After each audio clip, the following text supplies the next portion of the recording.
What happens if kids aren't financially prepared for college, or parents aren't financially prepared?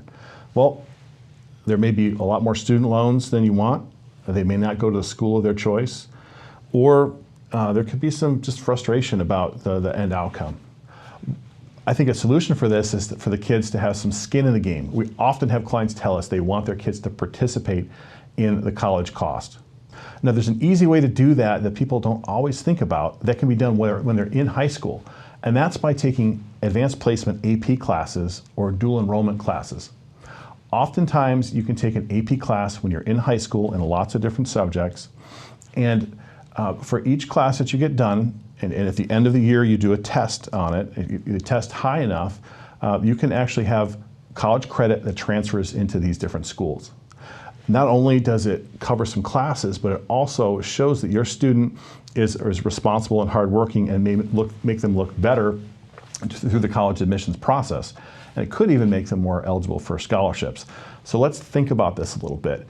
If you had one class per year on average of an AP class, then that would come out to 4 classes during high school and about a semester of college that is covered.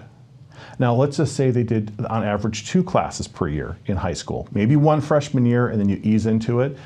That would be the equivalent of like years worth of college that could be covered on the front end. Now, it may give them more flexibility toward the major that they want, but this is a great way to be able to prepare and have the kids have some skin in the game to help pay for college.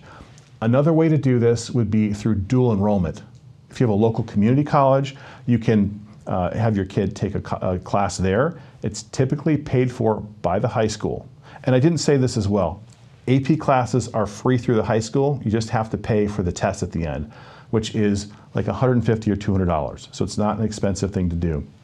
But by going through that process or coming back to dual enrollment, you take the chemistry class or the English class or whatever it is at the community college, that also counts as college credit, and your kids can come out with some significant help and some skin in the game like I talked about. Another thing would be working part-time. That can be helpful, but I would argue the AP classes are more helpful in a lot of ways. The last thing to think about is scholarships, and there are a lot of scholarship opportunities out there, and I always encourage people to have their kids look at a variety of schools, including some of the smaller schools, because if you look at the academics, just go on their website, oftentimes you'll see that if their grades are high enough and their test scores are high enough, they can qualify for some pretty significant grants that are merit-based grants, and it may bring it back to a similar cost or even sometimes less than a state school. So there are a significant number of ways that kids can participate and make the college funding portion a lot more palatable, and it really helps them grow as students as well.